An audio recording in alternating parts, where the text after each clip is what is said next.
We are here and we are recording with the author of Going AWOL, the Wollen blog, Amos. How are you doing today? I'm doing great. How are you? I'm doing well. Um, After Bentham's Bulldog, I think you're the second person I would consider a professional amateur philosopher or a student philosopher. Um, and you've written a ton of stuff.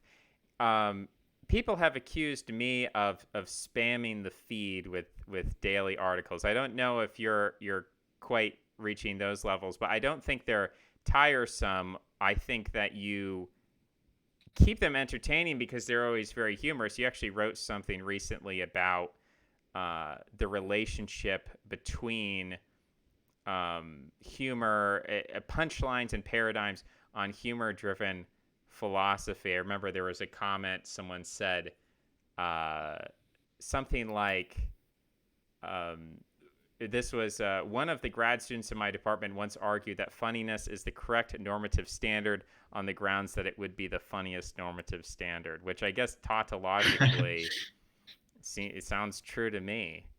Um, but stylistic, I don't know. I don't actually know if I trust tautologies like that. But I think stylistically, I definitely, for people who are intimidated by philosophy or find it to be pedantic or drudgery or whatever, that's why I'm attracted to your writing, is because it makes me happy. It makes me smile, and so if the pain of trying to understand something is alleviated. um, I guess I wanted to ask you some big questions. When I first started checking you out, you were talking a lot, and you still talk about philosophy of religion. Maybe epistemically, how do we know which religion is true? Mm. Probabilistically, which religion is most likely to be true? Um, how do you how has that question come to be prominent in your mind? Like, where did you start? Did you start off as an atheist, and then what sort of led you to start questioning that, or what was the beginning of that journey? Yeah, good question. So I'm from a sort of Christian-ish household. So both my parents are Christian. My mom is Catholic. My dad is an Anglican. Um, but I wasn't raised really within the church, so it was mostly optional. I guess I sort of had to go on Christmas and Easter, but I was happy to do that. Um, and then when I was 14, I started to take it a bit more seriously, and I asked my mum if I could convert to Catholicism, if I could be confirmed into the Catholic Church. She, of course, said yes, and so I did a series of confirmation classes with a with a wonderful Californian priest, and I started learning more about Catholicism. I really loved it. I was Catholic until the age of 17, at which point I deconverted. And it wasn't for the usual reasons where you're worried about the church's sexual teachings or you're worried about sexual abuse in the Catholic Church. It was literally just that in Catholicism, there are a set of doctrines which are dogmatically declared either by the Pope or by councils, meaning that if you can't assent to one of these dogmatically declared beliefs, the church says, fair enough, but you can't receive communion. You're not in communion with the Catholic Church because you don't assent to all of the beliefs that we assent to as Catholics. Um, and when I was 17, there was a fairly finicky doctrine of God, which, despite the name, is very complicated. It's called the doctrine of divine simplicity. Um, Lots of philosophers have written about this. I started to read what they'd read about it. I ended up thinking it was kind of metaphysically incoherent. It didn't make sense. It had all of these crazy philosophical consequences. And so as a result of that, I said, I can't assent to this belief. So I stopped taking communion. And then, you know, often once one brick is removed, that can lead you to sort of question whether all of your beliefs are well justified. And so it was a fairly quick precipitation from that to just deconverting from Catholicism and then from Christianity generally. Um, and I didn't become an atheist. I was an agnostic. My perspective was, well, there seems to be evidence for and against the existence of God, but as far as I can tell, they're kind of roughly counterbalanced. It's hard to see which side has the edge. Um, and then at the beginning of university, in I think my first week, I'd been thinking on and off about this argument called the argument from psychophysical harmony for about 2 months. If people want to look it up, I have my first two Substack posts were about this, and there's lots of stuff about it online. But I thought about this argument on and off. It seemed really compelling. I didn't quite get it, and then at some point it just clicked, and I decided, you know what, I find this convincing. I'm a theist now. I wrote down the time. It was 12:07, just like 7 minutes past midnight, I think, on a Monday. And so, that's the moment at which I came to believe in God. And okay, so, why was I interested in beyond that? Well, I'd been interested in religious debates for a long time. So I'd been interested in kind of like Christian apologetics. When I was Christian, I didn't want to just like be Christian. I wanted to, be able to defend Christianity if it ever came up. And so like I read lots of books. There's a Christian apologist called William Lane Craig. I don't know if you've heard of him, but I ended up inviting him to my school to give a presentation. So I was into religious debates generally. And along the way, I became convinced of an old argument called Pascal's wager, or like a sort of retooled, modified version of it. So Pascal's wager basically says you should commit to or cultivate belief in whichever religion you take to be most probable. And the caveat is that the religion converting to it has to make it more likely that you'll receive infinite expected utility in the afterlife. So basically, it makes it more likely that you'll go to heaven, or if you think that everyone will go to heaven, it says you get to a kind of, it makes it more likely that you'll get to like a higher level of heaven or something, where you're closer with God for all of infinite time, and as a result, you get a higher infinite utility for having converted on earth. And so I basically think like this is right. These infinite considerations kind of swamp all of the finite considerations about religion being inconvenient, blah blah blah. So this kind of like shapes like the way I pursue philosophy, where I think what really matters is finding which religion is most likely to be true, so that I can then commit to and cultivate belief in it if possible. And so I've been for the past few years just like thinking about different religions. I thought a lot about Mormonism, Christianity, Hinduism. I have kind of like a ranking of the probability of the different religions in my head. I currently, think like some form of Hinduism might be the best evidenced religion. Christianity has some evidence going for it. Islam and Judaism are quite low down the list. My least favorite religion is Buddhism, in terms of like evidentially, not aesthetically or in any other way. So that's kind of where I am right now. I haven't converted yet because I'm just not confident enough. But once my credence is kind of stabilized over time, I'll probably have some kind of a conversion. Yeah, my understanding is that Buddhism is atheistic. So if you're convinced of theism, then it's probably impossible. Can you explain? You said it was the psychophysicalist argument for God. What is Yeah, that sure. I can try and explain that. I mean, it took me a while to kind of get it. Like apparently some people get it instantly, and some people it takes a while to think about it. And for me, I just didn't kind of like understand the premise. So the argument is called the argument from psychophysical harmony. Okay, so think about this. When you have a certain brain state, your brain is in a certain shape or whatever, there are these kind of like subjective experiences that are correlated with the way your brain is, right? And so we might describe this connection between, the way your brain is and what's going on upstairs in your mind, what it's like, as a psychophysical law. So, there's nothing kind of spooky about that. It's just the idea that like when you in particular have a certain type of brain state, there's like a law-like connection between that brain state and a certain kind of mental state. But here's where the puzzle comes in. So conceivably, that is imaginably, you can imagine it without contradiction, the psychophysical laws could have been different. And most of the ways they could have been different would have been extremely bad, okay?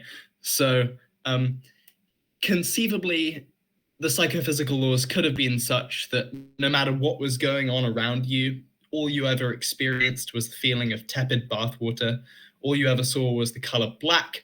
all you ever heard was church bells ringing or tinnitus or something like that. And there's just like an infinite number of ways that like the psychophysical laws could have been messed up. Most of them, would have looked like static, where no matter what's happening in your brain, there's just this like undifferentiated fuzz.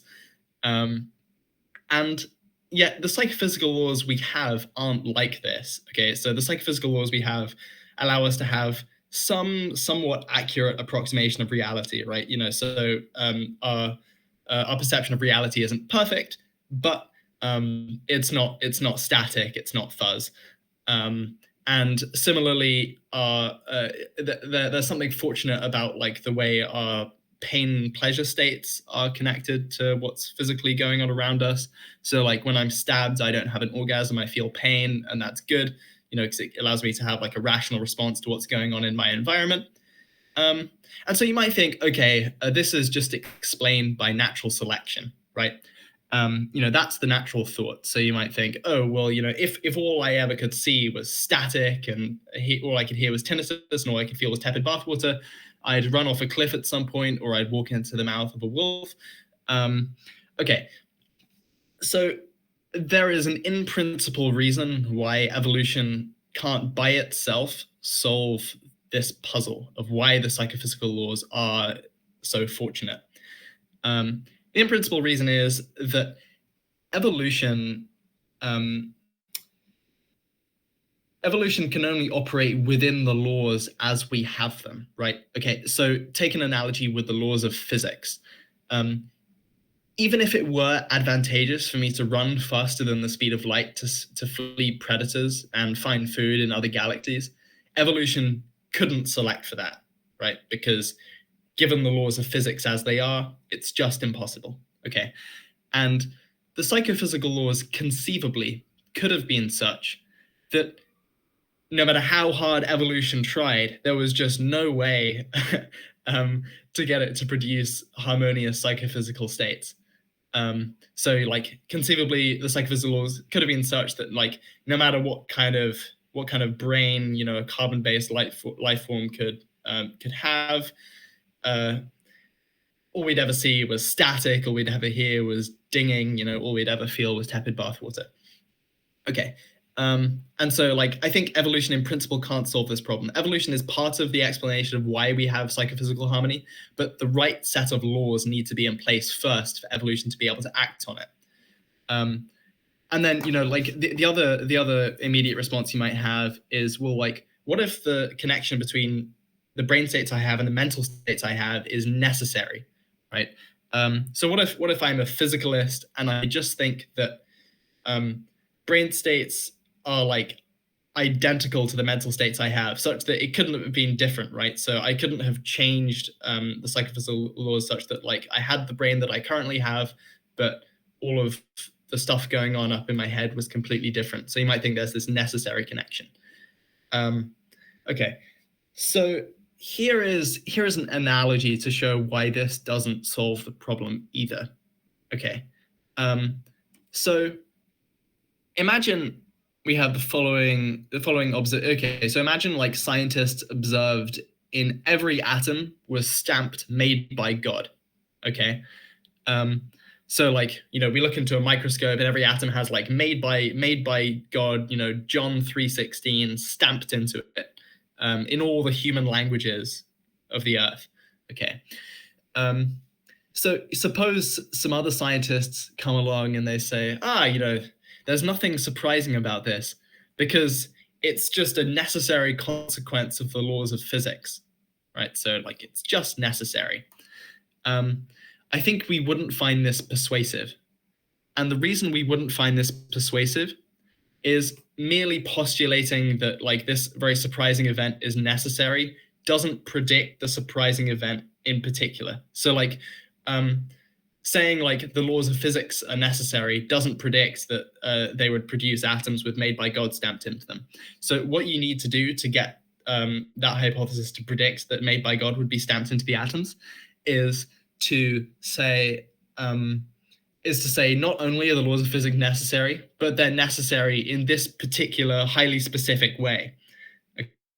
But once you do that, then like that just tanks the prior probability of the hypothesis, because it's just really unlikely that like they would be necessary, but necessary in this way. I mean, epistemically unlikely, not like objectively unlikely. So unlikely from what we know. And so the same problem applies to like most forms of physicalism when they're trying to address this problem. So merely postulating that like mental states are identical to brain states, and so the connection between what's happening physically with the brain and what's going on upstairs is necessary, doesn't predict by itself that the necessary connection would be harmonious. So to make that prediction, you have to add it's necessary and it's like a harmonious necessity. Okay, but once you do that, you tank the prior probability of the hypothesis. There's one type of physicalism called a priori physicalism, or type A physicalism, which does in theory allow you to get around this problem. So according to a priori physicalists, not only is there this necessary connection between mental states and brain states, but we can like discern it a priori. So like, just by like reflecting on brain states, we can tell what kind of mental states they're going to produce. But most philosophers reject this, and I think it's just obviously false. Some people will say, it's not obviously false. I think it's obviously false. Just because, like, if you were just like presented with the brain, and like you weren't told what the psychophysical laws were going to be, and like, but you were just told like all the ways that the brain moved and stuff, I think you wouldn't be able to deduce just by looking at the brain states what the mental states were going to be like. There's a kind of what it's likeness of mental states that you can't know from merely looking at brain states. Okay, even if they're identical to brain states, I think that you can't know the identity a priori. Okay, and so this is the puzzle. It's a hard puzzle to solve. And this argument is sort of gaining ascendancy as like maybe one of the best arguments for theism, just because like it's like a tricky puzzle all around. Why is this a good argument for theism? Well, if God exists, there is a non-crazy story for why the psychophysical laws would be harmonious, namely that it would be good for the psychophysical laws to be harmonious. So like suppose you're God and you create a bunch of creatures.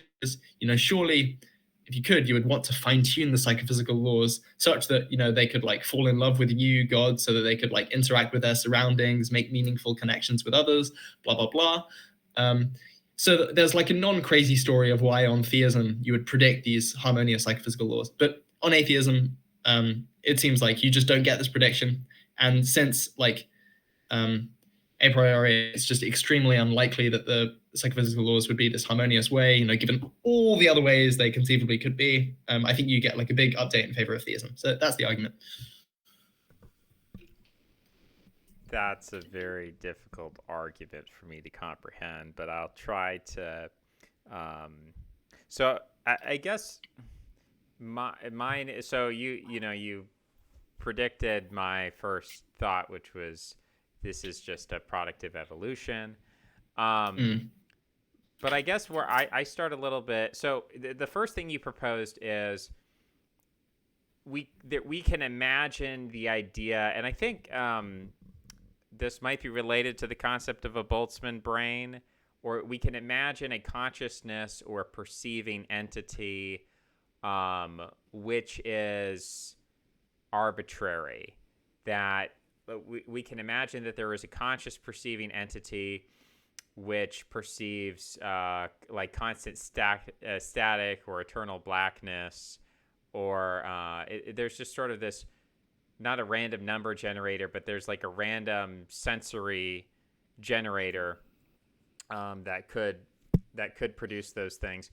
And to me, that's I have a problem with, and maybe this is like an anti-theist position, I don't know, but it seems, and again, I don't know if I have a good argument for this. It just seems like an intuitive thing at this point, is the idea that it's not possible to have a mind or any sort of perceptual system independent of some kind of physical substrate. And so before we even talk about, and so to me, I guess we can assert that it would be, well, why not? Why couldn't we just have a floating mind that perceives things that don't correspond to anything in physical reality? There's a floating eyeball basically, and it sees blackness, but it's not made of atoms. And I guess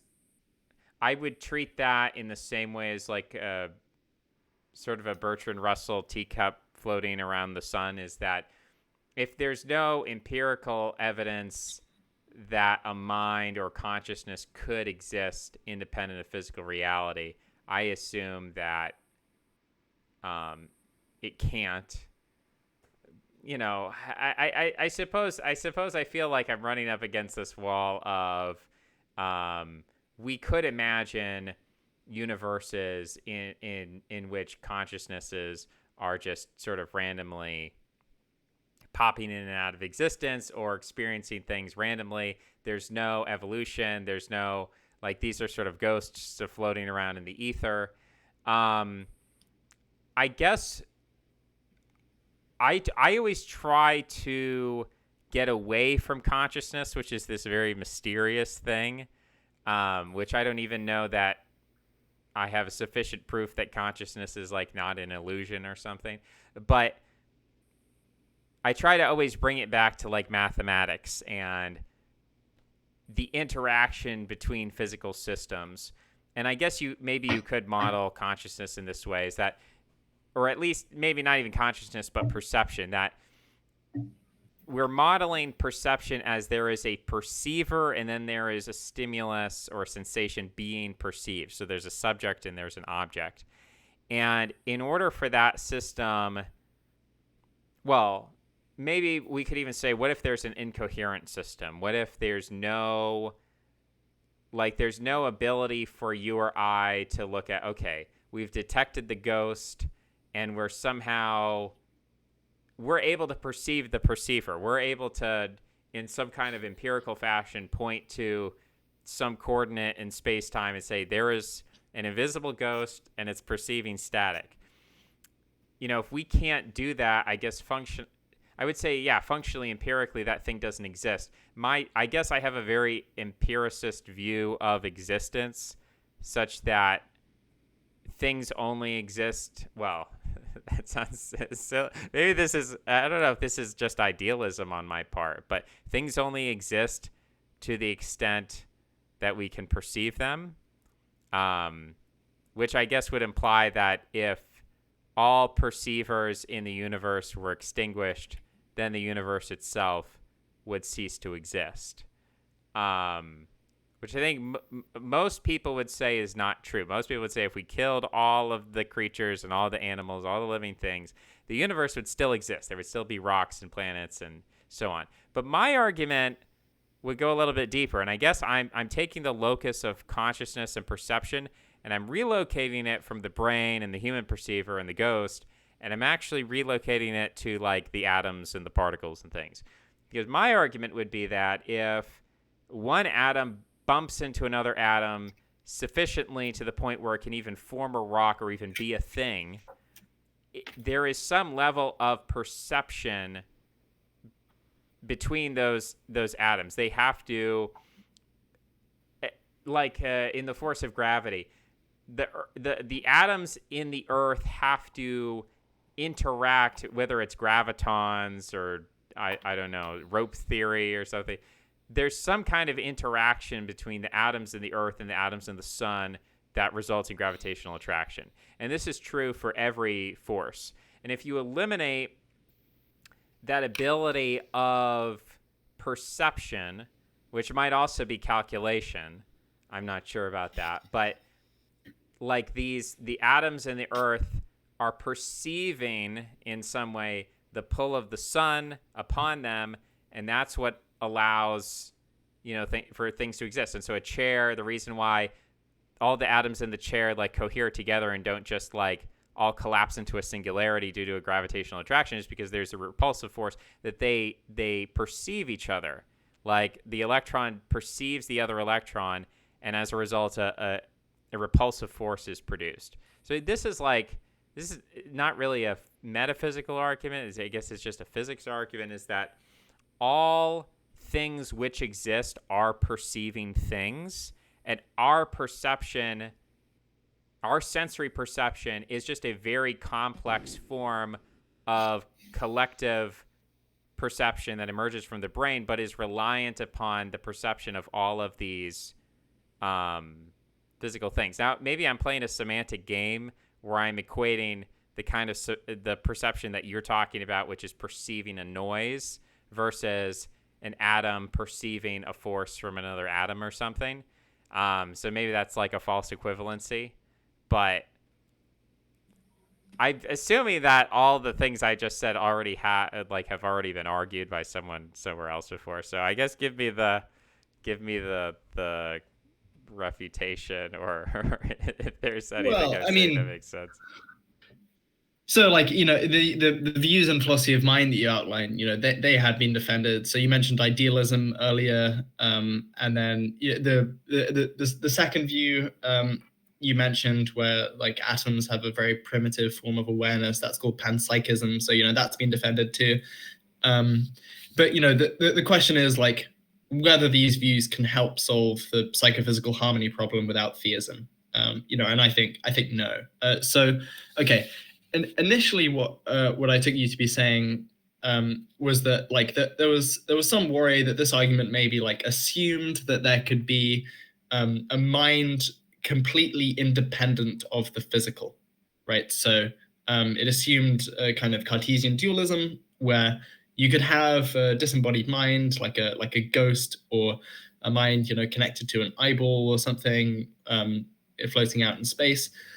So if this argument assumed that there actually were or could be disembodied minds from the outset, then that would be a problem for the argument, because most philosophers and probably like most people on Substack, I would imagine, don't accept that there are or could be disembodied minds of these kinds. And so if the argument did assume that would be a problem, because it would only target like a narrow group of people. Besides, like most of the people who believe in souls are already theists, so it'd be preaching to the choir already. But the argument from psychophysical harmony doesn't assume that there are or could be disembodied minds. So you can start out thinking, and even like end up thinking at the end of the argument, that without a brain of a certain kind, there couldn't be any conscious awareness. So you mentioned like a Boltzmann brain earlier. So like presumably like anyone should want to say that like in principle there could be a brain that's like conscious, even if it's right. So like presumably you want to say like logically speaking, there's no contradiction in there being something like a Boltzmann brain or whatever. Yeah, you can think that like consciousness depends on brains, but the puzzle remains about why our psychophysical lives are so harmonious, right? So like why presumably we can make somewhat accurate perceptions of the world. And even if you don't think that our perceptions are accurate at all, there's still a question of why the false perceptions that we have are so coherent from the inside, right? So like, or like why isn't it just static and buzz and noise and a blooming, buzzing confusion? And so like you can wonder about this problem even while thinking that consciousness couldn't exist without the physical. So like basically what we want is a theory that makes it more likely that you would have this psychophysically harmonious mental life. And so like none of these you described, like physicalism, idealism, panpsychism by themselves predict that there would be this internally harmonious mental life. They don't like make it more likely that would be the case. Like it's not entailed by any of the views. It's not clear why atoms having primitive forms of awareness, or idealism being true, or physicalism true, would like predict that the consciousness that we have, even if it's dependent on brains, is harmonious. And so like that's the puzzle. And I think it can't be solved by appealing to any of these views of minds, and it ends up being compatible with all of them. So I guess my approach of is kind of like maybe an anthropic approach of saying that I could conceive of a universe. I'm saying I'm going to conceive of it, but I'm actually not convinced. I'm not convinced that there is a universe with coherent physical laws that doesn't result in psychophysical harmony. And I guess Sure. I don't have a proof for that, but I guess I intuitively feel that if Atom A is able to perceive Atom B, and and the perception is regular, ordered, independent of time and space, that I don't know. This implies to me that you're going to you at least have the capacity for it, right? I guess I believe in evolution, so I'm not saying that the instant that the universe is created, Big Bang, that we instantly get um, consciousness with psychophysical coherence, and I guess you could even like kind of question what is consciousness, and then start going down the line of like what is the perceptual field of a bacterium? Does a bacteria have perception? Like, obvious, maybe not consciousness, but trying to find some threshold between consciousness and perception, and saying, like, well, what does the bacteria perceive or something? And maybe there is a case to be made that the life of a bacteria is like this weird, constant, like, horniness for food or light or something, but it is basically like an experience of constant static and confusion. I don't know if a bacteria has like sufficient, I don't know, emotion or something to feel confused or whatever, but I don't know. People say like plants might feel pain, so I don't know. Maybe plants feel kind of like a dull, staticky thing. Also, while you're describing this, and say, well, we have this harmony between, you don't just go around confused all the time. Like some people do go around feeling confused all the time and depressed and things like that. But yeah, I mean, the general point is that when we walk around, we don't just see total blackness. Although some people are blind, so some people do have tinnitus. Some people, I guess, have no sense of touch whatsoever. So it's possible, and it would be for like an uber Helen Keller, Frankenstein, like Inhuman Dr. Mengele style experiment. You could theoretically destroy all. You could replace. You could alter the brain to perhaps like create constant blackness, static, like there would be some sort of perception. I assume that people would start hallucinating. I actually don't know enough about blindness and things like that and deafness, but I assume like the brain would start generating images even if you weren't capable. I don't know. But yeah, you're saying that the fact that that's even possible, because it's so like by random chance, the idea that I look around and I see objects, even if they're false, fake objects, but the fact that they're like coherent, regular, they make sense. It's not just static and randomness. The fact that that's even possible, well, I don't know, seems quite rare.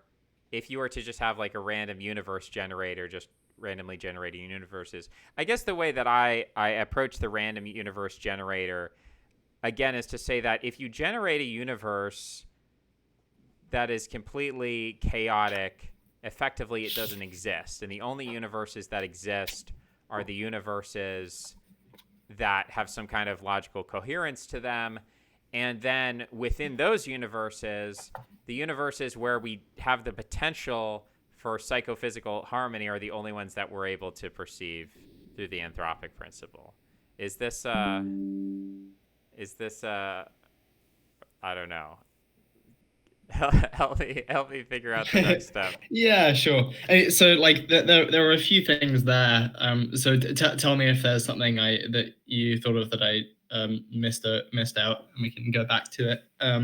So, like, there was an initial suggestion. Well, like, suppose you have this kind of panpsychist view where you think that like atoms have a very primitive form of perception. So you might think that the perception that these atoms have are what like explain the laws of physics. And so once you have laws of physics, you get maybe a solution to the psychophysical harmony problem where perception is already in the bag, because of that explains why atoms move to meet one another. And so once you have these kinds of laws of physics, you have an aspect of psychophysical harmony sorted. So there are a few things to say. So I think that this couldn't solve the problem, for a few reasons. So first, perception isn't the only aspect of our mental lives that are harmonious. For example, there's also a fortuitous rational correspondence between physical states and pleasure states and pain states. So this doesn't hold all the time, but for the most part, when I'm given a back massage, I'm not in constant agony. Okay, so here is a set of psychophysical laws we could imagine. Okay, so we could imagine that my body will just respond in the way that it normally does, right? So natural selection picks me out a body, and this body will kind of run from predators when certain light signals hit my retinas, and these indicate a tiger or something, and so my body runs away. But all the while, my mind is just in constant agony. So I'm constantly being afflicted by the Cruciatus curse, and there's no differentiation in my perception of what's going on. My body is running around, it's doing fine, it's giving flowers to its also in constant agony girlfriend whose body is kind of gratefully receiving them, but upstairs everything is going wrong. And so you can imagine that atoms have the appropriate kinds of physical responses where maybe because of blah blah blah something they detect around them, they move towards each other. But we can imagine that what it's like to be that atom, it doesn't give them any accurate visual perceptions of the world. They're in constant agony, they're just seeing black, they're hearing tinnitus, blah blah blah. And so you'll have other problems related to panpsychism. I don't know if we want to go too deeply into that, but so I think that it can't end up solving the problem, because there's a whole set of psychophysical laws where even if there's something that you want to call atom perception, there are things that there are mental states compatible with that, which are psychophysically disharmonious, and the vast majority of conceivable mental states that the atoms could have are disharmonious. So you mentioned that there are real world cases of psychophysical disharmony. So some people are blind. Some people do have tinnitus. Blah blah blah. So I think trivially, the fact that we don't have perfect mental lives is some evidence against theism. But this is just a smaller part of the much larger problem of evil. And so if you have something to say about the problem of evil, you'll have something to say about this. But I think the psychophysical harmony that we do have is much stronger evidence for theism than the limited disharmony that we have in our mental lives is evidence against theism, just because the psychophysical harmony we have falls on such a narrow range, and for it to fall in this range, the psychophysical laws need to be a very specific way such that it's possible for natural selection to be able to produce creatures like us at all that have the mental lives that we do. And yes, so I'm willing to grant that people having tinnitus is some evidence against the existence of God. But I think psychophysical harmony overall, when you consider all of the evidence, is still going to be much stronger evidence for theism if the argument goes through. And then so you had this kind of anthropic argument where the thought is, okay, tell me if I had this right. There are a few steps, and I wanted to try I followed all of them. So the thought was, if a universe didn't have psychophysical harmony, then it wouldn't exist, because for something to exist, it has to be perceived, right? Okay, and then I can rerun and then that maybe in a so maybe that would help me. Yeah, the idea is that you have a random universe generator. Now you could just call that random universe generator God, which kind of gets into. I wouldn't want to do that. No, Okay, yeah, you don't random want to do universe that, so generator. we Yeah. won't do that. We'll say there's a random universe generator, and it's spitting out universes.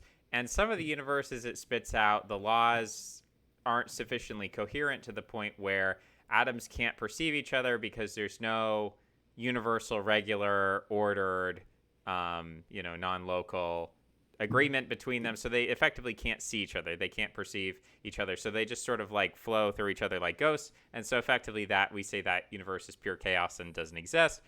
Eventually, some of those universes do have coherent, logical, universal, regular laws. And so all these atoms are perceiving each other and they're forming planets and stars and beautiful things. And maybe even it gets to the point where some life is produced and that life has some kind of perceptual apparatus where it's able to like seek food and run from predators, but it's still there's still some kind of disharmony. It's experiencing some static, and I don't know. Like the other horrifying thing is the idea of all the atoms in the universe are screaming in terror all the time. We don't know it, but they all have consciousness, and they're all like basically burning in hell forever. That's a terrifying thought. But I guess it's possible. Once you get to the level of where we are, so our consciousness, I guess there's a bifurcation.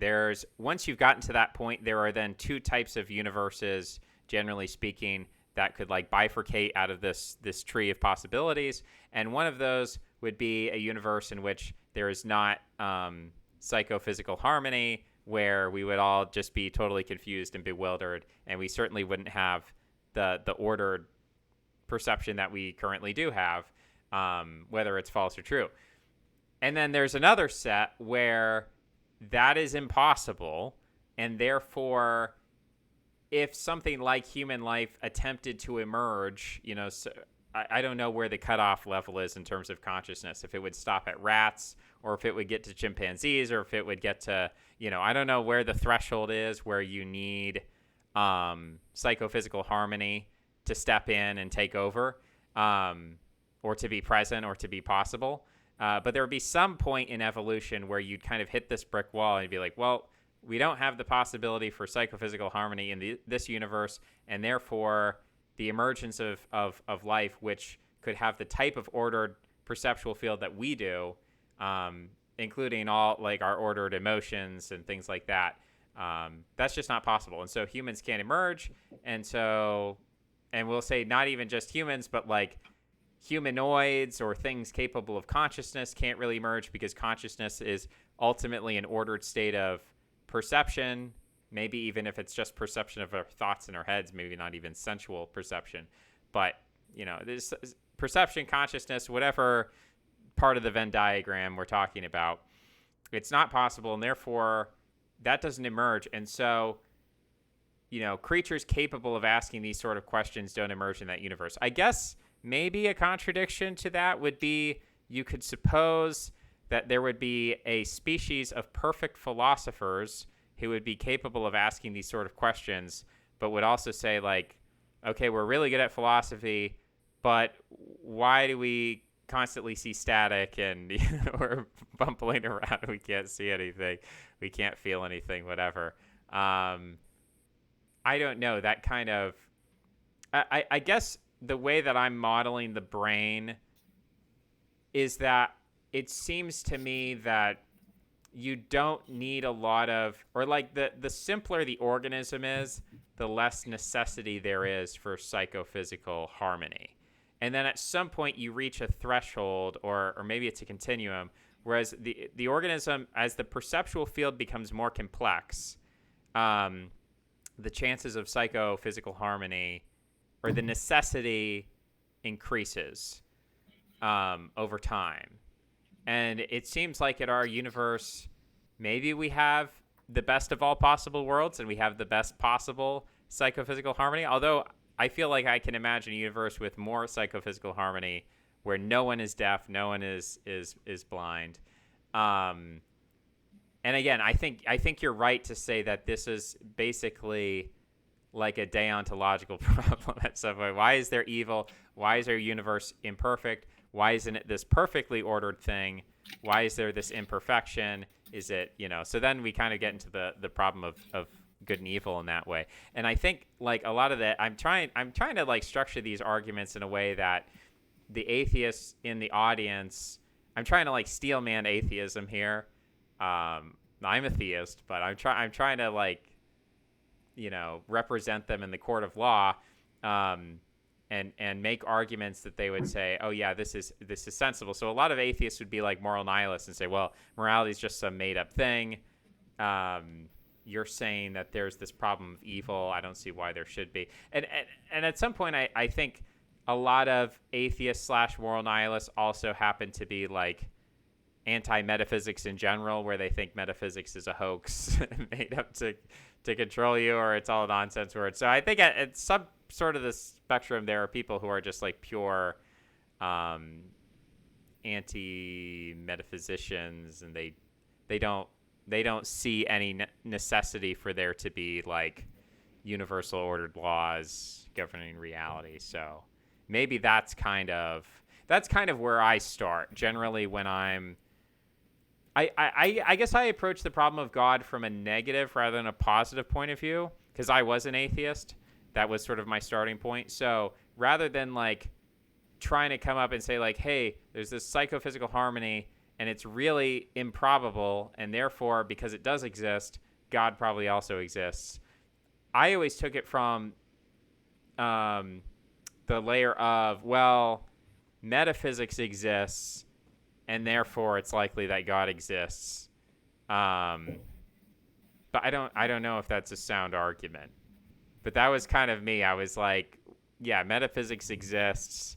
There has to be some kind of literally supernatural in the sense of being outside of time and space in order to govern laws that would allow time and space to arise. And whatever that thing is, I'm going to call it God. But you also said you don't like the idea of calling the random universe generator God. I think it's hard to imagine a random universe generator that wouldn't be equivalent to God. So I don't know. Kind of, I guess maybe we can address all, whatever you want to address. But then I think we could also ask, why is a random universe generator not God? What is it? What kind of God-like capacity or quality is it lacking?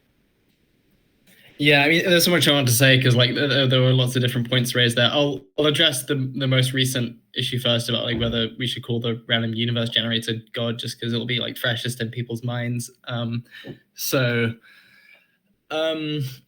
Yeah, so there's a kind of movement in philosophy of religion and outside of philosophy of religion called pantheism. So like pantheists want to kind of like engineer the concept. So, pantheists, like, they don't believe in the traditional omnipotent, omniscient, immaterial, perfectly good God of classical theism. Like they still sort of have like religious attitudes of like awe and reverence. And basically they seem to be motivated to want to like engineer the concept of God so that like it's just equivalent to the concept we have of the universe.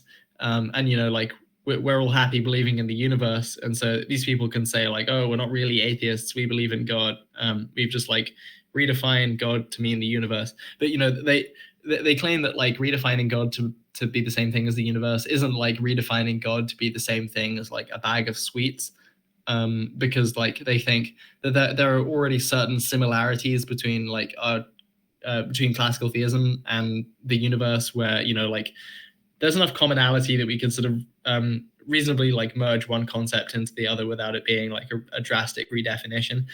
And like I basically think this is really cringe. So one thing, so like, okay, you might think, suppose we define like the random universe generator, should it exist, as God.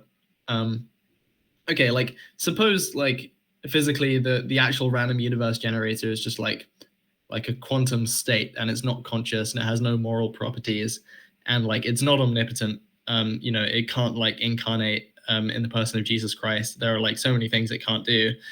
It can just like spit out universes. It's not all knowing. It has no knowledge at all because it's a quantum state. Okay.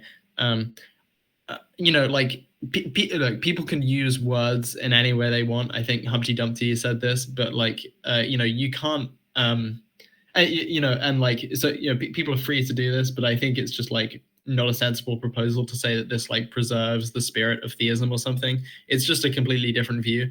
And I think it's perfectly coherent to have just like attitudes of awe and reverence at the beauty of nature and of physics and biology without like needing to just like redefine God in a way that's kind of like semantically unhelpful and causes lots of confusion and kind of like misleads people into thinking you believe something that you really don't. So okay, just like pivoting back to the beginning, there was like lots in the middle that like I don't know if we'll be able to get to, just because like I didn't write all of it down, so I won't be able to remember it. But just like on the solution to the like anthropic solution to psychophysical harmony. So like there are two initial objections. I think there will be more objections when the view is spelled out, but like so like one part of the thought was, oh well, like if there is a universe without like the physical law, without like regular physical laws, and physical laws on your view or like your proposed model are explained by like the perceptual abilities of like fundamental particles or whatever, then like there's a real sense in which the universe exists. It doesn't exist, and I want to say like no, these universes are still part of the pantheon. So suppose like this random universe generator really does like spit out this big blue space-time orb, and there are no like perceptual atoms in them. I want to say like there is this space-time orb that it produced, and like there is just like to say that it exists. Like there exists. There exists is equivalent to saying there is. So like there's like a real sense in which it exists. I don't think this is like the core thing, the core part of the argument. The second part of the argument seemed to me to be well, like so like okay, basically I think for your solution to work, it must be that like the only minds that can be produced, or at least like the minds that are way more probable to be produced, are arguments that are psychophysically harmonious. And then like it wouldn't be surprising that we're one of these minds, right? But like I think you yourself like towards the end of thinking about it kind of like had this realization where, oh wait, like it could be that there are observers, but they just like have psychophysically disharmonious mental lives. Like you talked about the philosophers who only see static. And then I think this is the problem with the solution, right? Because there's no longer this observer selection effect where like conceivably you could have like tons and tons of observers who are not psychophysically harmonious, and so then it doesn't make it more likely that you yourself would be a psychophysically harmonious observer. Yeah, I think the blue space-time orb thing is still a hang up for me, because from my perception, I guess time and space are defined by the presence of matter, and matter only exists with it's preconditioned on perception. So if you were to say I have a blue space-time orb, well, it's not blue because only matter can have the quality of color, or through light. So it's definitely not blue. It's definitely colorless, tasteless. It's not black. There's nothing to see there. There's nothing to hear. There's nothing to perceive. It's totally imperceptible. It's definitely not an orb because there's no shapes to speak of. There's no regular proportions, because nothing is, a sphere is defined by, these points in a grid, but there are no points in this universe because they're not able to assemble themselves in such a way. Whereas, in our universe, we're constantly looking at spheres. Spheres are something that results because, like you have a rock which tumbles along, and these abrasions, approximate a sphere or something like that. Or you get a pearl, you get sand and a clam, and due to like the concentration, it forms into a pearl, and then carbon forms a diamond, and it's all as a result of these these atoms being able to perceive each other. If they weren't able to perceive each other, then it's definitely not blue. It's definitely not an orb. There's really no space to speak of. I mean, I guess you could say, well, I'm going to measure the distance between atom A and atom B. I guess and I'm going to call that space. The problem with that for me is saying you don't have the perceptual tools to locate atom A or atom B because you have no way to perceive atom A or atom B. If you were standing from the perception of atom A, you would have no way to perceive any of the other atoms in the universe because there's no regular laws. And from your perspective, the universe would be a singularity containing you. And as a singularity, it would have no space. And as a singularity, it would also have no time. So I think the most I think you could say about a universe which doesn't have ordered metaphysical laws is that in this random universe generator, it wouldn't be generating blue space-time orbs. It would be generating infinite singularities. Now, that's actually kind of an interesting thing because there are some like models of, okay, well, what is the most fundamental subatomic particle? Is it an electron? Is an electron composed of something simpler than an electron? I mean, I don't know. I don't have a microscope. I mean, we have an electron microscope, but how are you going to figure out what's inside of an electron?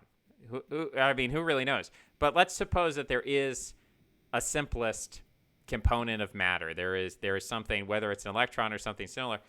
We could kind of model that thing in a sense as a singularity of sorts. It still has to have regular perception of these other singularities, so it's not actually a singularity. But I don't know. I guess maybe that's like an aesthetic thought more than a logical thought. But yeah, I guess I would maintain that a random universe generator cannot generate blue space-time orbs. It can only generate one of two things. It can generate ordered coherent universes, or it can generate singularities, which are effectively meaningless and non-universes. That's I guess I would say. I don't know if that's a reasonable point. So like just to chip in. So okay, I'm gonna register my skepticism about this view, but I think actually like the part that could in principle be a solution to psychophysical harmony was like the second part you mentioned, not this first part. So I could agree with you that the random universe generator doesn't produce universes if there are no perceptual qualities in them. It just produces infinite singularities, you said. So yeah, like I could conceive that, but that wouldn't make it any more likely that you would have psychophysically harmonious mental states. So like the thing you said earlier that could in principle make it more likely that there'd be creatures like you with psychophysically harmonious mental states was the thought that like the only minds that could exist or would probably exist are the ones with psychophysical harmony. And then I said that I denied that, and so you don't get this observer selection effect. There are still like many more conceivable sets of psychophysical laws where there are observers but no psychophysical harmony. So I guess if we accept the idea that there could be minds or conscious minds that don't have psychophysical harmony, but you're saying that the random universe generator is definitely not God, then I guess what is to prevent an infinite random universe generator from producing the kind of universe that we have with psychophysical harmony without the necessity of God? All right. Okay. Yeah. So suppose we observe. So go back to the made by God in the atoms example. Okay. So like scientists look down their microscope and they see that made by God, John 3:16 is stamped into every atom in all the human languages. And then you come along and you say this is not surprising because I can postulate that there's a random universe generator which produced lots of universes. And, like eventually, there was bound to be one like this. And And so I think, like, based on the example, we can see that there's a mistake, but like, what we'd like to do is diagnose the mistake. And so this the traditional diagnosis, which I think is correct, is something called the this universe objection. So while it's true that a random universe generator that produced lots of varied universes, maybe would eventually produce a universe that had "made by God" John 3:16 stamped into all the atoms in all the languages of the earth. That doesn't make it more likely that this universe would have John 3:16 "made by God" in all the languages of the earth stamped into all of the atoms. And when we're reasoning, we should use the most specific evidence that we have. So our evidence isn't just that there is a universe with "made by God" stamped into all of the atoms. Our evidence is that this universe has "made by God" stamped into all of the atoms. And then your random universe generator hypothesis doesn't make that more likely, because it only makes it more likely that some universe would have that, but it doesn't make it more likely that this universe would have that. And since that's our most specific evidence, that's what we should update on. And so then, like, the theory doesn't. And so, like, I think, like, do you agree that, like, there'd be something fishy about your theory when it comes to the "made by God" in the atoms? Like, you wouldn't be convinced by that argument in that context. Yeah, I mean, I suppose almost the problem I'm running into is like an epistemic nihilism or something, where anything could literally happen, and you'd be like, look, this coin is clearly weighted because I flipped it 100 times and it always lands on heads. And I would just be like, well, there's a universe in which that happens. And you'd be like, well, actually, it's probably a weighted coin.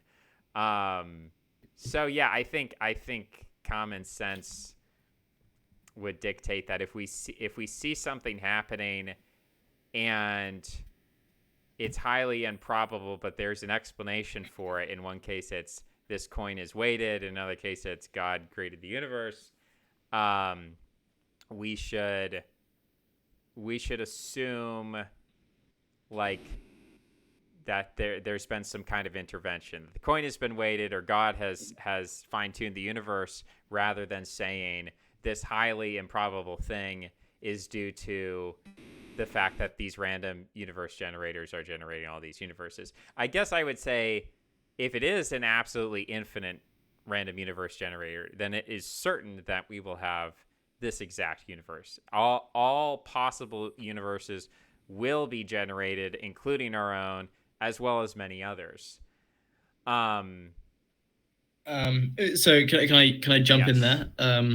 Yes. So I think your initial worry that your view led to epistemic nihilism, that's correct, right? So your view, I think, has the implication that nothing is evidence for anything. So okay, last night I was up till 6 a.m. Playing, like, doing like an election / manifold poker night with some friends. Matthew Adelstein was there. And so we were just, like, watching the numbers tick through and playing poker. And I'm not especially good at poker, but, like, it turned out that, like, every time I shuffled the cards, I got a good hand. And I did well. And like, I've been doing card magic for about so at least like 11 years. And so like, suppose we just kept on playing this poker game and they knew this fact about me, and every time I shuffled the cards I got, like, a royal flush in spades. Okay.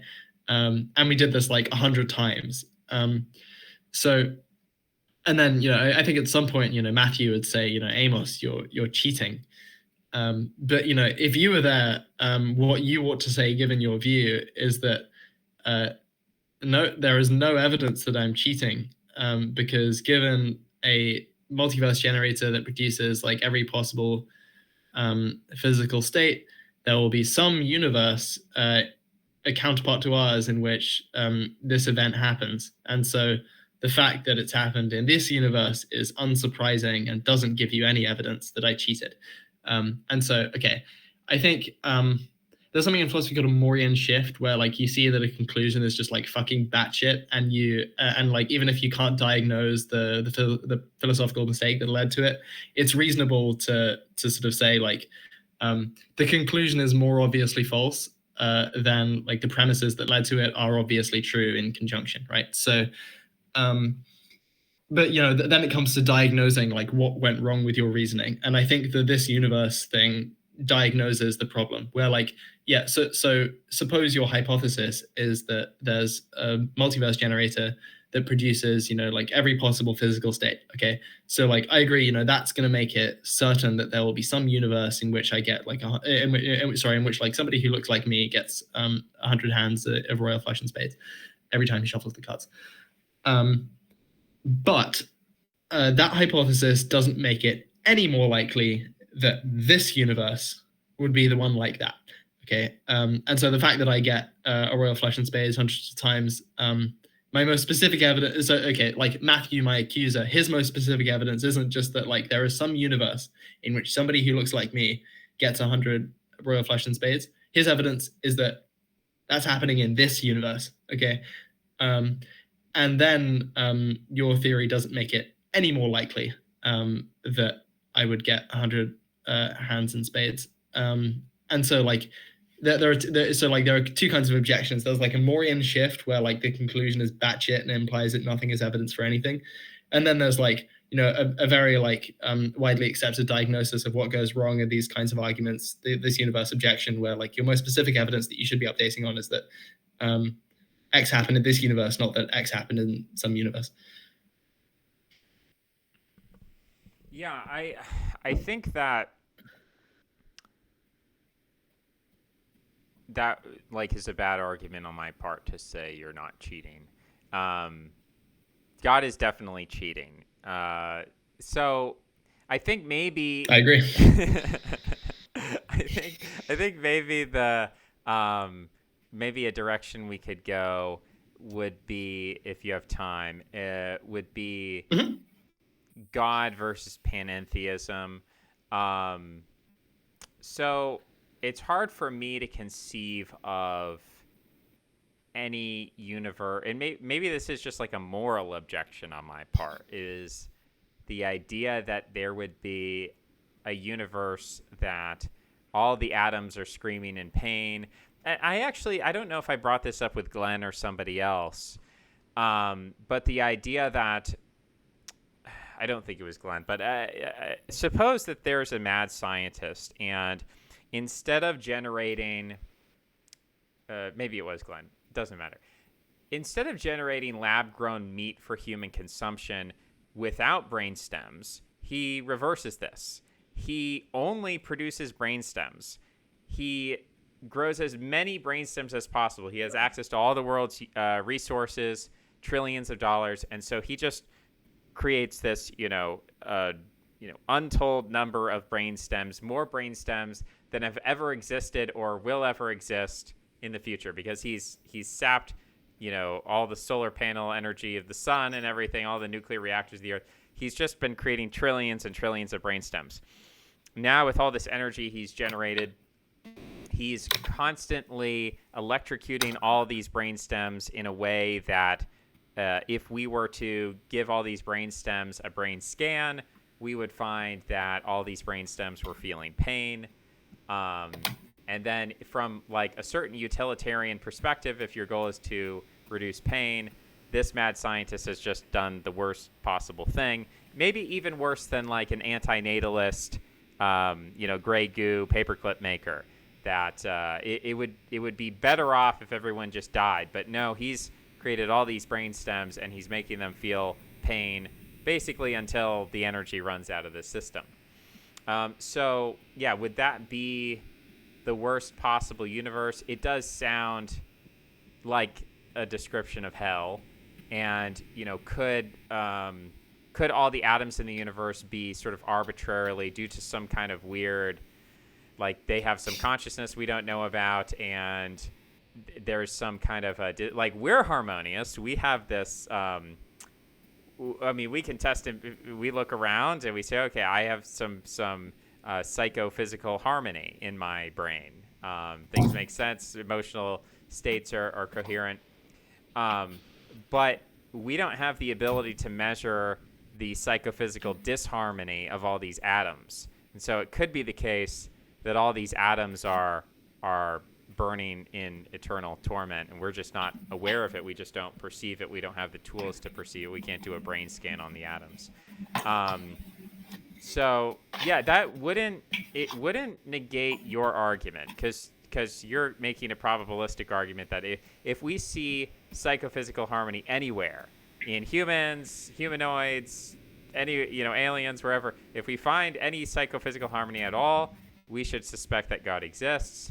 And the existence of like a parallel hellish experience that would be happening within all the atoms of our body simultaneously, that still wouldn't invalidate the probabilistic argument. It would just be, like, from a utilitarian perspective, very immoral. And I guess that is a problem with Christianity for me, is the idea that there effectively is such a thing, except you replace atoms with the souls of the damned, and they are, eternally suffering in torment. We can stop if you have anything to agree with or disagree with. You could stop me. Yeah, no, these are interesting points. Can I jump in here? Yes. Yeah. Yeah. So, I agree that, like, if all of the atoms in the universe were experiencing excruciating pain, that wouldn't, like, undermine the evidence from psychophysical harmony, but I think it would probably outweigh it. So this would be like a particularly acute form of the problem of evil, and like it's not clear that there's any theodicy that could explain why God would do this. So like I'm a theist who's willing to admit, like, there's lots of evidence against theism, namely from like evil, suffering, divine hiddenness. But I just happen to think that the evidence for theism is stronger. And but like if this universe were the actual one, I think it's not. But if it were, then that would be a big problem. And then, like, you say, okay, this is a big problem for Christianity, because they have like a similar thing, where, like, traditionally Christians have affirmed something called the eternal conscious torment view of hell, where hell consists in the souls of the damned suffering forever. So I ultimately agree. Like, if Christianity really hinged on the eternal conscious torment view, then that would be like a big problem and a decisive reason to reject Christianity. I think there are kind of somewhat biblically plausible universalist interpretations of Christianity on which eventually everyone goes to heaven, even though, like, some people for some finite amount of time go to hell. So, like, it's not clear to me that, like, any aspect of the New Testament, like, directly contradicts this. It could be that some passages kind of imply it, and I think just like, if we think God is a morally perfect being, then I think that then, like, it becomes very hard to justify the existence of hell, because it's not what a morally perfect being would do. There are a few things maybe that a Christian can do to make it seem slightly less implausible, so that they can say, God isn't, like, punishing people forever for finite crimes. That would be, like, disproportionate, right? Infinite punishment for finite crimes. But rather, what's happening in hell is that everyone who goes there is suffering because they choose to be there, because, like, they're so prideful that they don't want to repent and be in the presence of God forever. And as a result of that choice, which they just continue to make, they cause themselves to suffer, right? Because they've shut themselves off from everything that's good.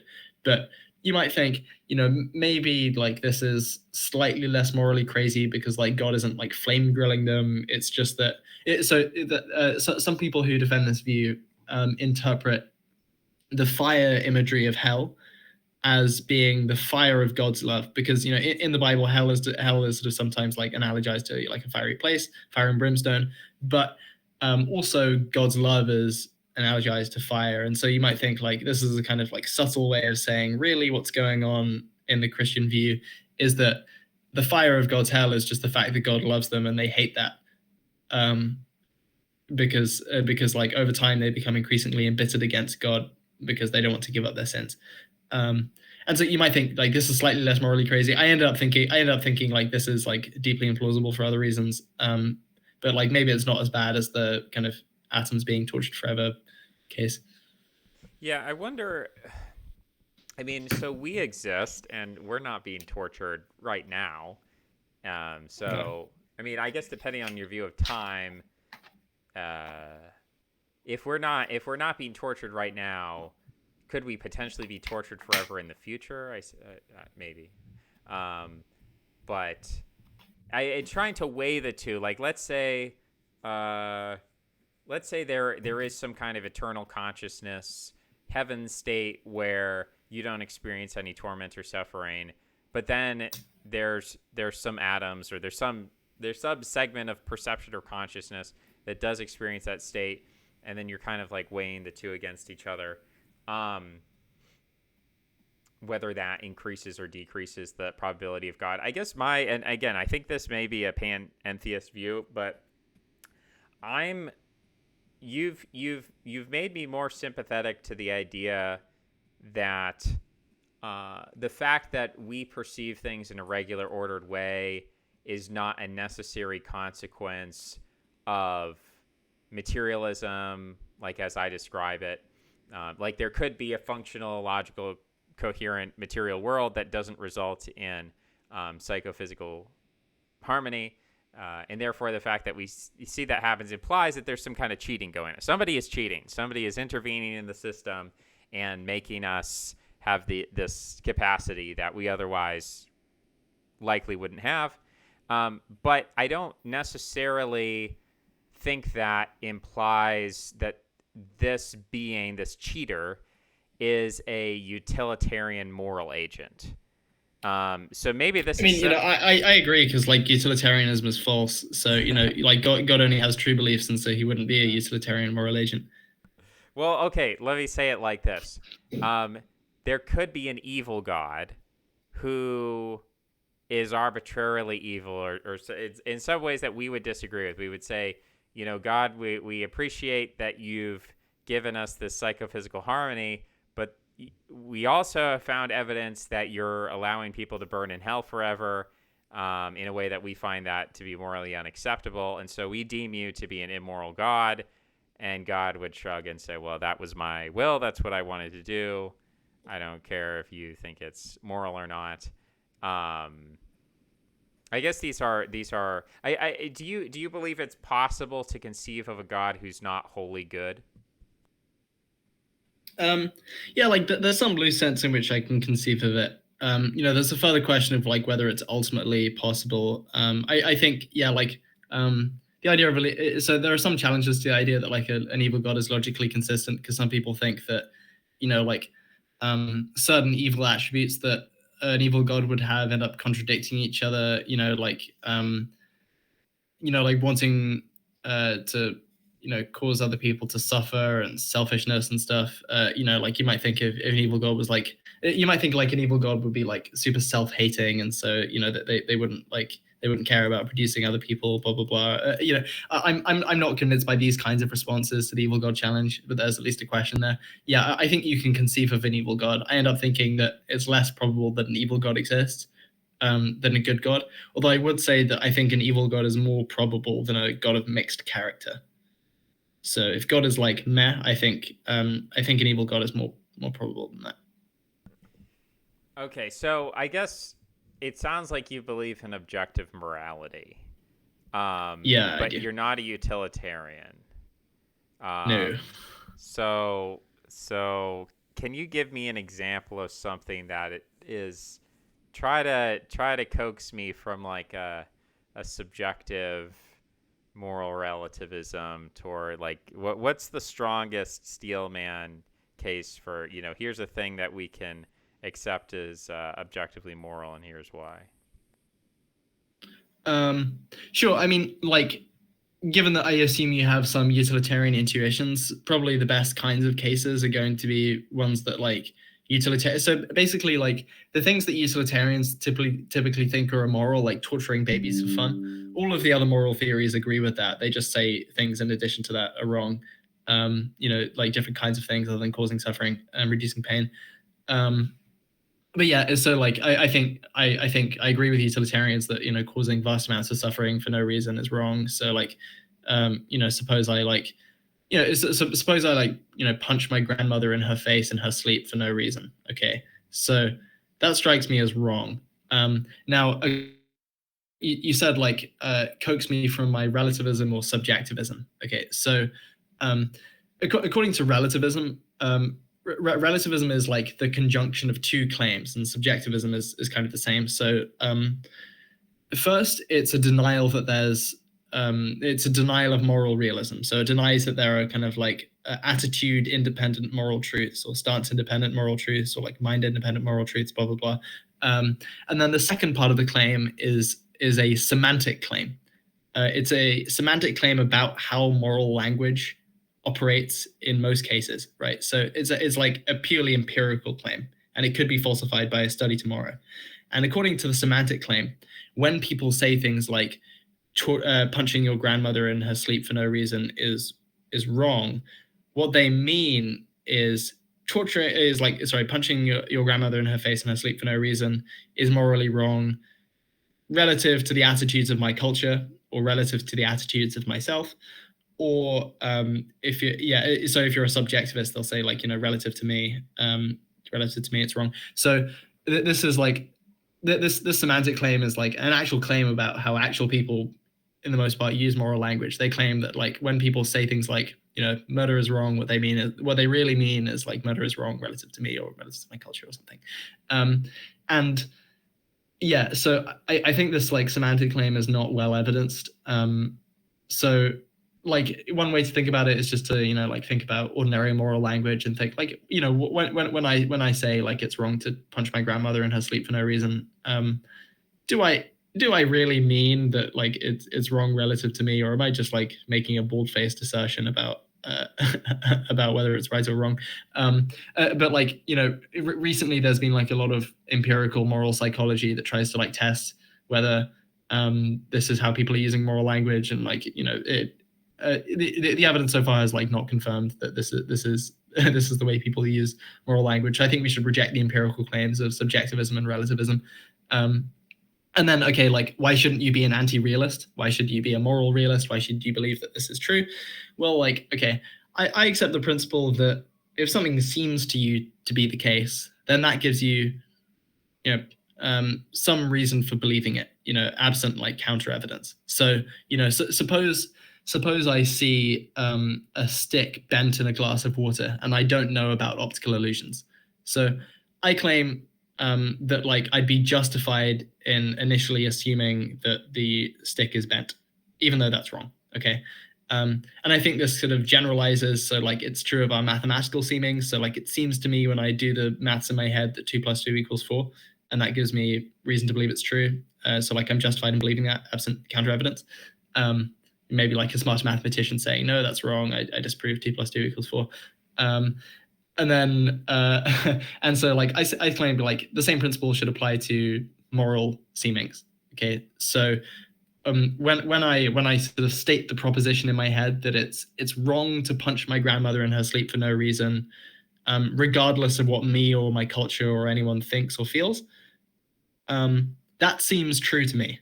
Okay, and I think the fact that it seems true to me gives me evidence that that's true, and so like that's why I'm a moral realist. I think there's basically only one good argument for moral realism, which is just that like moral realism seems true. So when you carve out propositions that could only be true if moral realism were true, often they seem to be true. Okay, and I think that gives you reason to believe them and hence believe moral realism.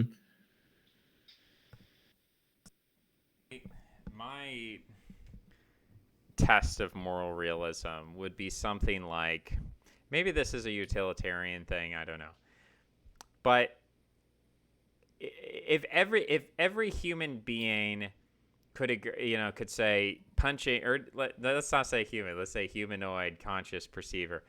If every humanoid conscious perceiver could agree in lockstep, you know what, punching your grandmother for no reason in her sleep in the face is wrong.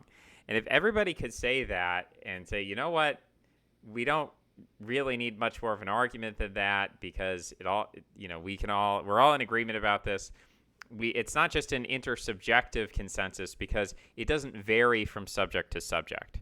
So if you and Mm-hmm. I, we look up at the sky and we both see that it's blue, we're going to agree with each other that, you know what, the sky is objectively blue. It's objectively blue because the object of the blueness isn't changing based on the subject and the perceiver. Whereas, if I say blue is my favorite color and you say, well, red is my favorite color, then we have a subjective difference of opinion between us. So then, with regard to morality, is it possible that there are certain moral claims that are objective because the moral perceptions that we have are strictly universal?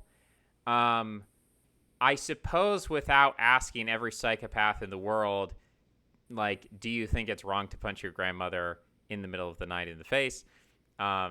Without conducting that study, if I just assume, you know what, even the worst psychopath in the world would agree, even if they did it, they would say, yeah, I did it and it was wrong, but I still did it anyway because I wanted to, or it brought me pleasure, or I hate my grandmother, or whatever. I guess in this case, it would be for no good reason, and so they wouldn't even hate their grandmother. They would say, well, you know what, I had a brain. I mean, I guess this is kind of like the story of Heracles, where he just kills his entire family because he's struck with madness. And he afterwards says, yep, that was definitely wrong. I need to go on some quest to fix that. So, yeah, if everyone can agree that there are certain things that are wrong, then we could draw a circle around those beliefs and say that we've found some morally some objective moral truths.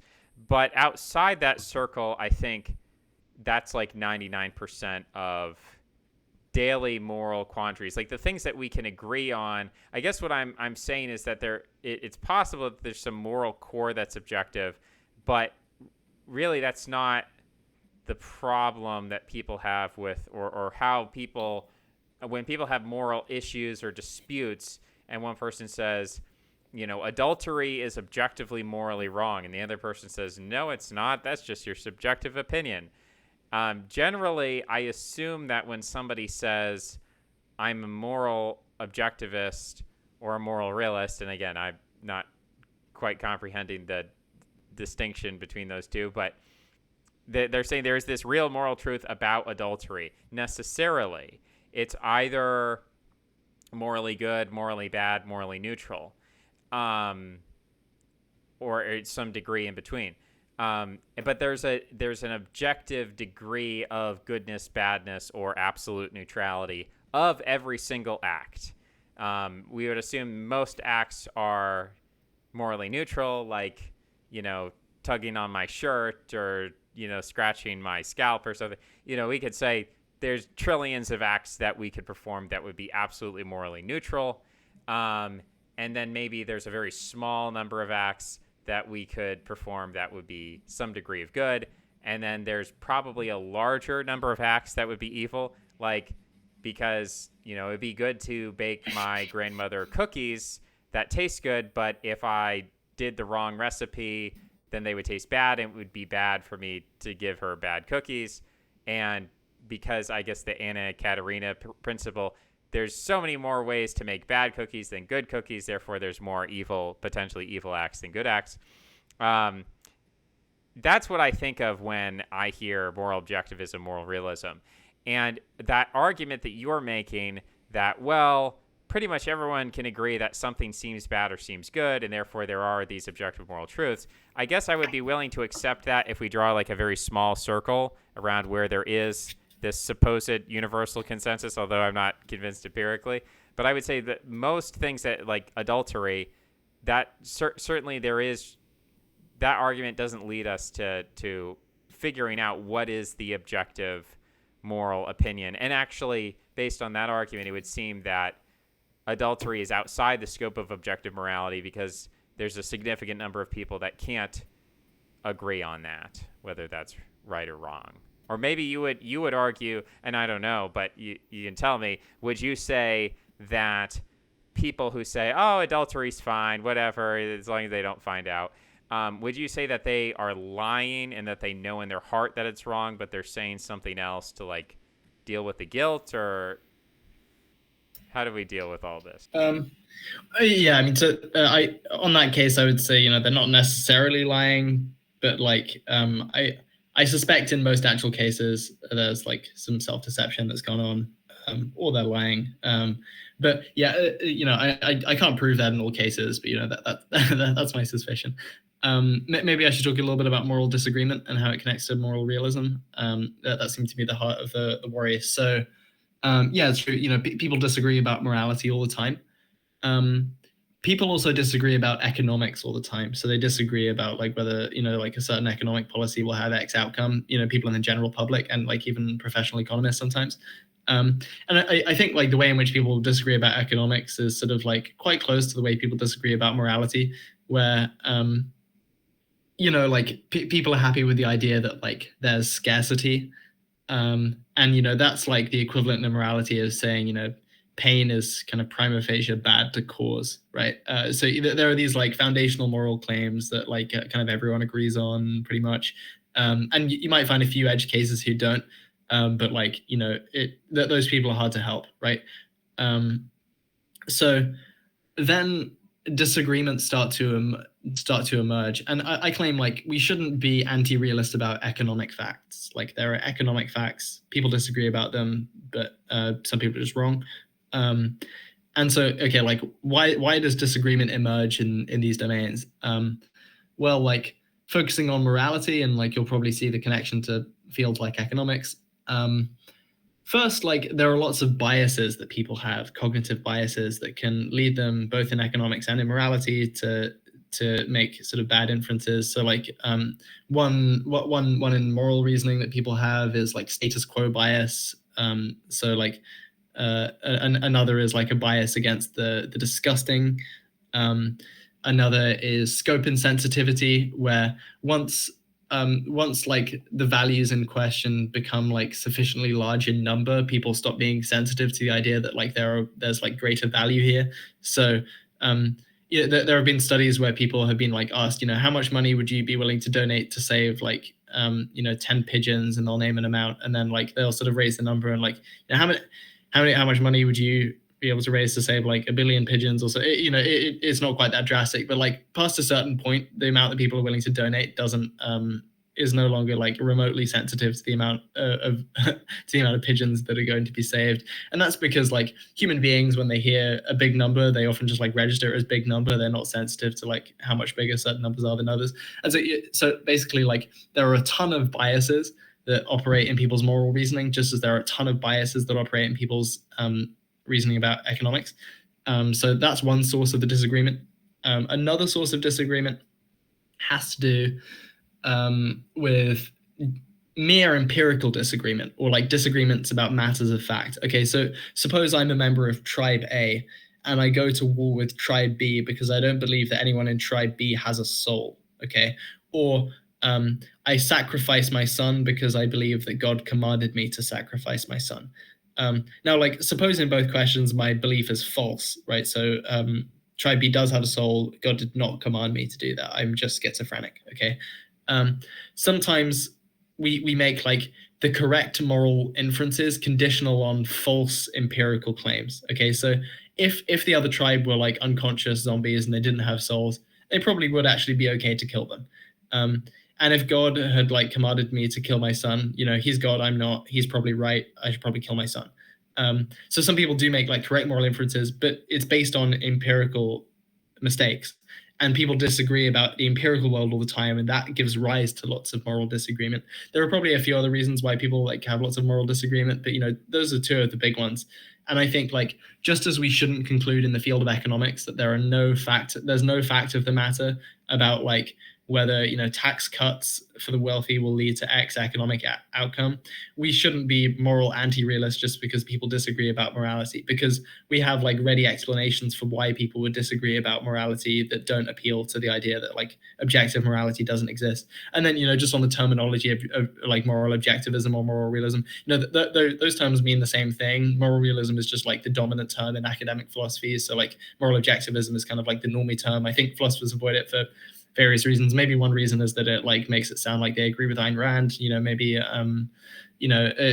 I think some philosophers don't like the term objective because they think it's like too ambiguous. So I'm not too worried about moral disagreement, because I'm not worried about disagreement in economics, and I still think there are objective economic facts. I think that bringing economics into this is interesting because I am liable to agree with you that there are macroeconomic truths, but that microeconomic truths are highly relative, meaning that you could say, like, one macroeconomic truth is that if you, like, as you increase taxation on small businesses or something, you're going to reduce the number of small businesses. Whereas a microeconomic truth might be, if you want to maximize your individual wealth production, then you should start in OnlyFans. The macroeconomic truth is macro, I think, not just because it's at like a higher scale of economy. It's dealing with collectives and large numbers of people rather than just an individual. Although all economics ultimately is dealing with the whole of society because we're all connected to each other.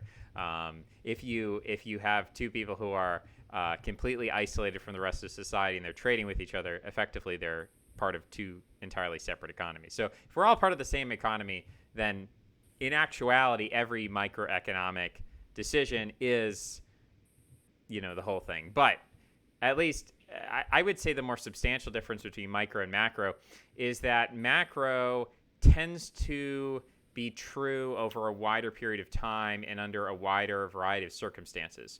So taxing small businesses in England and in America and in Japan and in other places is all likely to produce the same results of reducing the number or profit margins of small businesses. Whereas starting an OnlyFans in America might be a great way to make money because in America, everybody has an internet connection and people are liable to spend money on, pornographic imagery. Whereas if you went to a country where prostitution was legal, maybe the internet connection isn't that great and people aren't liable, they don't have enough money to spend on images of pornography, but they're more likely to spend money on prostitution, then maybe it would be a better microeconomic decision to start a small business as a sex worker than as an OnlyFans model. And also maybe, depending on the individual, you might have a certain competitive advantage in your sex moves, and therefore you'd be better off. You'd make more profit as a sex worker than if you just posted pictures of yourself because maybe you don't look the best on camera or whatever. So in terms of microeconomics, there are all sorts of like disagreements based on the context, the culture. We don't know exactly. I guess I would say there is an optimal solution to every microeconomic problem. Like, given a certain individual in a certain economy, there is a particular strategy to maximize money making. And there are a lot of different strategies that are going to make you no money or put you in debt. I guess there technically is a strategy to maximize debt if you wanted to do that. So there is a theoretical answer to those questions in an objective sense. Like, given this environment, there's objective microeconomic answers. Of course, we don't generally know what those are because if it was publicly accessible knowledge, the best way to make money for each individual person, then we would live in a perfect market and everyone would be wealthy. That's not the case. So we assume like these are difficult. It's difficult to come up with these answers. And I would say similarly, I think actually like micro morality has objective answers. So given like if you are a particular kind of Christian, then there is a there is an objective micro moral solution to every moral problem. Adultery is wrong because I can go to this passage in this Bible. However, with macroeconomics, the idea of like, okay, we're going to tax small businesses and this is going to reduce the number and the profit margins of small businesses. And that's always true no matter what, although maybe some people would disagree with that. Um, well, I guess maybe it would come. I don't know if it would come down to semantics and how we define terms. I don't know. I don't know exactly the best way to defeat macroeconomics except to attack the concept of currency and to say that there are like the concept of macroeconomics is based upon the concept that there is such a thing as wealth, and ultimately all macroeconomics resolves in morality, because if you're seeking wealth, what are you actually seeking? You're seeking the good, because currency is only valued insofar as it can be transferred for other goods, and seeking the good is always a moral act. And so macroeconomics at the highest level is synonymous with religion and morality. And so when you say, well, we know that objective morality exists, despite the fact that there are disagreements, because look at economics, there's disagreements, but also we know that objective macroeconomics exists. And I make it a semantic argument, which is annoying, but I'm ultimately saying that macroeconomics is the same thing as morality at the highest level, and they're not actually two different parallel fields. They're actually the exact same field. That's maybe a silly argument, and I don't want to end on a silly note, but I know we are wrapping up here in our. Gosh, have we been going almost 2 hours? It doesn't feel like 2 hours. We've been having fun. Definitely, Yeah, time flies.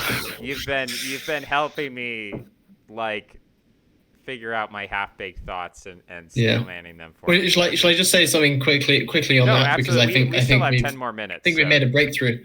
I think what you said there shows that you're not really skeptical of moral realism. What you're skeptical of is moral absolutism. But moral realism and moral absolutism aren't the same. You can be a moral realist and not be a moral absolutist. Okay, so you said that there are like certain microeconomic principles that apply to like one region in space and time that won't necessarily apply to another. And plausibly, even if moral realism is true, that's going to be true of many moral principles too. Okay, so presumably the moral principle against yelling the N-word is, or like the moral reason against doing that is stronger in Harlem than it is in outer space. Okay, so like, you know, maybe I shouldn't say it at all, right? But like the reason against doing it is going to be like stronger in Harlem than outer space. And you know, like here's a much less controversial example. So you might think, there's a moral principle against like swinging my fist when the Archbishop of Canterbury is a foot away from me, but there's no moral principle against swinging my fist when I'm in a boxing gym. Okay, and so like often like some moral principles are just too blunt to be true of all cases. So like a general principle against swinging my fist is not going to be true in all. Is not going to be true of like all situations. Just as like a sort of broad brush microeconomic principle about like how to get rich quick isn't going to be true of like all people in all times. But it can still be objectively wrong to punch the Archbishop of Canterbury in the face. So like it's compatible with the idea that like there are either no absolute moral principles. So like one moral realist who thinks this is Jonathan Dancy, he defends a view called moral particularism. It'll probably take too long to explain that, but his view is like there are basically just like no true moral principle. There are no true moral principles, but there are still objective moral facts. And you know, so like that's hard to unpick, but like he basically thinks, you know, what I just said with regard to like the principle against swinging my fist is going to be true of like all moral principles. So they're all going to have like situations in which they fail to apply, but there's still like in any given situation, there's an objective question about like whether this principle is true or not. And sometimes he thinks like, you know, it's true that you shouldn't punch your fist in this situation. And so like I'm not that far, but I'm something called a Rossian. So the Oxford College I belong to is Oriel College, and the previous a provost a long time ago of this college was a philosopher named W.D. Ross.